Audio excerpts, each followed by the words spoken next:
quantum free electron theory? So quantum free electron theory. So in 1928, Sommerfeld he has introduced the quantum free electron theory. So what his assumptions are?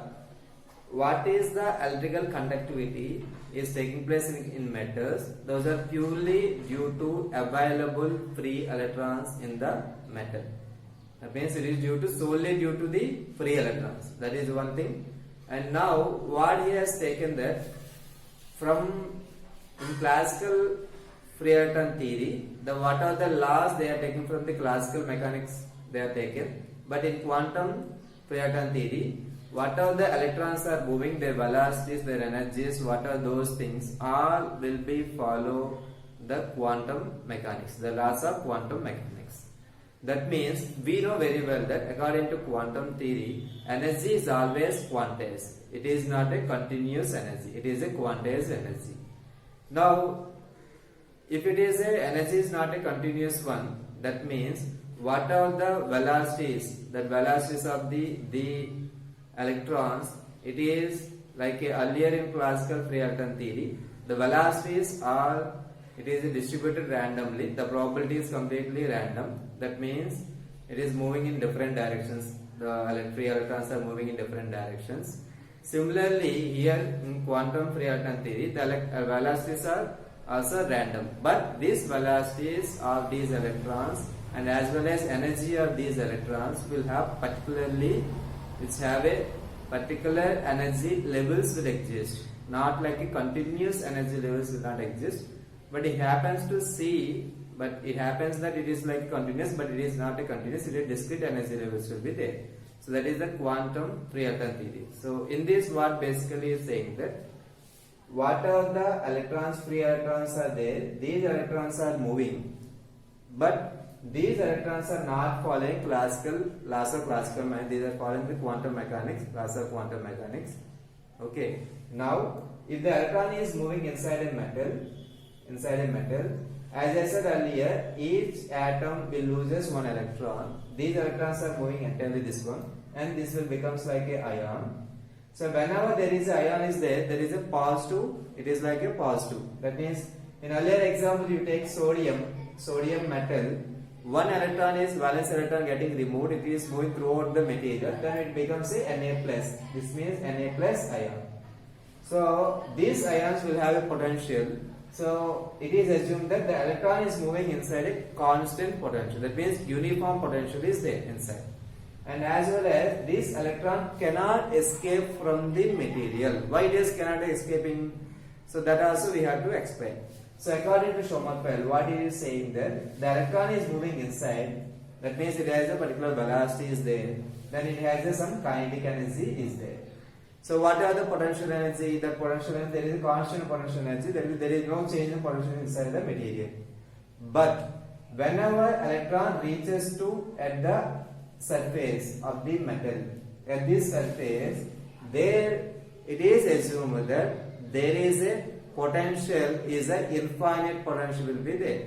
Potential is V is equal to infinity at the edges, surfaces.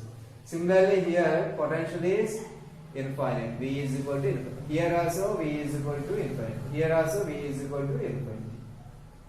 But inside the material total potential is constant. Only kinetic energy is there. So from the kinetic energy, that means what are the electrons which are moving inside the material, it cannot escape because what are the kinetic energy of these electrons, it is a very less as compared to the potential energy. Once, because this electron doesn't have sufficient energy to cross this potential, so that the electrons cannot escape from this one. So if you can remember clearly this example, exactly we discussed in the application of Schrodinger independent variable, that is called particle in a box. So exactly Sommerfeld has explained that the electron is moving inside a metal. It is like a electron trapped in infinite potential well. So like this is the one assumption for the quantum free electron theory.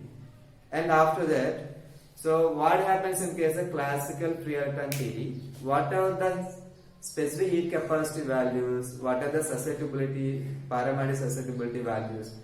The experimental values are less, but theoretical values are much more. That means in classical mechanics, if you take electrons, all the electrons are there.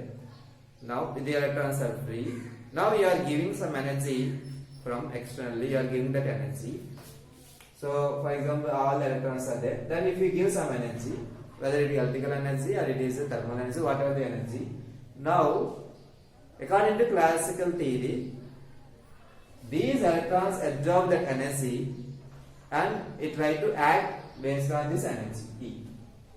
That means all the free electrons are participating, are affected by these energies.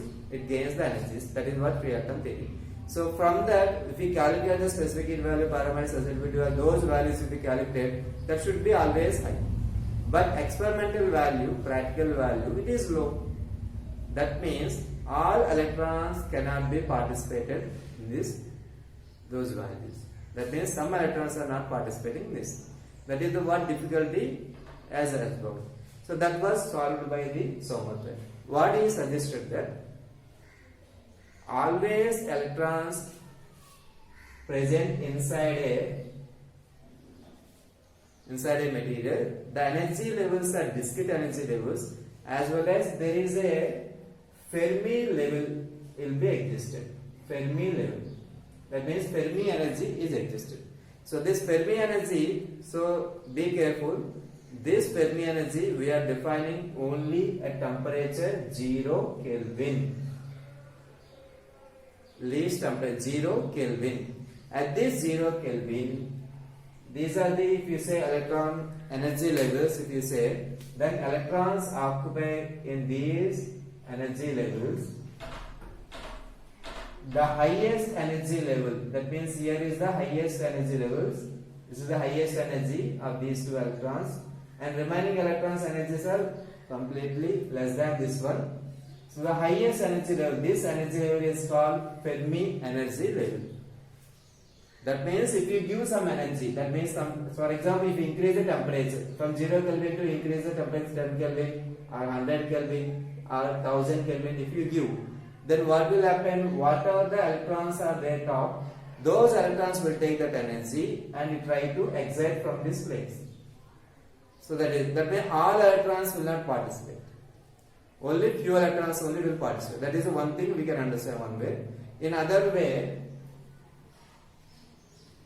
according to classical theory, the energies of the electrons are continuous. That means all electrons will be in the same energy.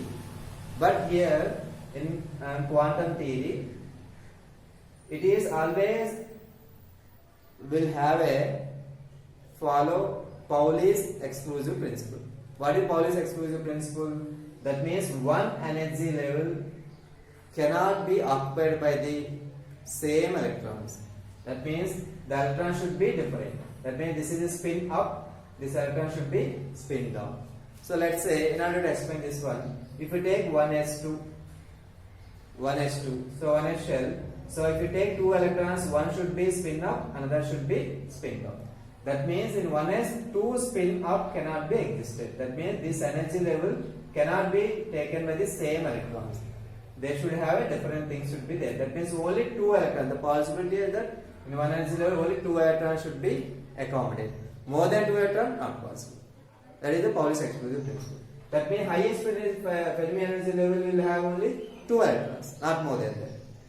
So if you give more energy, then try to come out with all the electrons also. But basically, less electrons relatively participate in case of quantum free electron theory. So that is taken consideration, and again theoretically we calculate specific heat capacities and as well as susceptibility, paramedic susceptibilities. Those things we calculated, then it can be successful to apply this quantum free electron theory for those things. So this is what quantum free electron theory. So now let us see what are the assumptions we made for classical and what are the merits and what are the demerits for this one. So let us see. Okay, let us see what is the assumptions we have taken, what are the advantages, disadvantages of the quantum free electron theory. So now it is assumption we take. As I said, there is available free electrons. Those available free electrons only participate in the electrical conductivity of the metals. And second one is, these electrons are inside in a potential, moving inside a constant potential.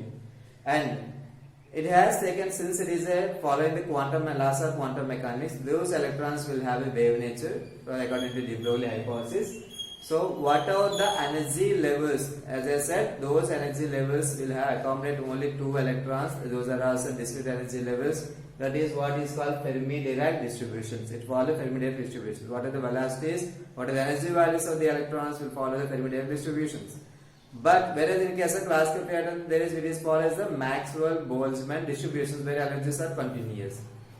And last one is Pauli's exclusive principle. That means no 2 electrons cannot be accommodated in a same energy level. That means should have some different spins. Okay, that is what the assumptions that has taken from the quantum free electron theory. So what is the advantages? That means what it has earlier or classical maths will have some failures. Well, will these failures can be explained here? Let us see. So first one, specific heat capacity. What are the there is a disparity between the theoretical value, experimental value in case of specific heat capacity values that can be explained clearly by the quantum free electron theory. That is the one advantage. Another one is temperature dependence of the resistance and temperature dependence of the conductivity has been explained for the metal case, and also it has explained photoelectric effect and black body radiations, that also has been explained. And now let us see what are the, still there is some drawbacks are there. So what are the drawbacks? Let us see. So if you have a metal, a semiconductor insulator, that a basic distinction between metal, semiconductor and as well as the insulator, that has been failed to explain these things. So it cannot distinguish between this metal, semiconductor, insulator. And also Hall coefficient. If you do Hall effect experiment, then we will have a Hall coefficient value will get, it is a positive value it is coming. Why positive values? For a charge carrier, like so according to this only electrons will be there. So if electron is a negative charge, so it should have a negative, but it is coming like a positive, so that cannot be explained. So these are the failures of the quantum free electron theory. So, and I didn't explain few things here because we are going to discuss in a further videos. So that's why I didn't explain, like Hall coefficient, specific capacities and all those things we'll discuss in the future. Okay, future videos. Okay, so now again we take up these drawbacks and now we have to explain these things. So we will explain based on the Jones theory. By taking the Jones theory, that is what is called band gap. So taking the band gap theory, band theory of solids. So we have taken the band theory of solids. From there we try to explain how to distinguish metals, semiconductors and insulators as well as all coefficients. So that we will discuss in the next videos. Okay, thank you.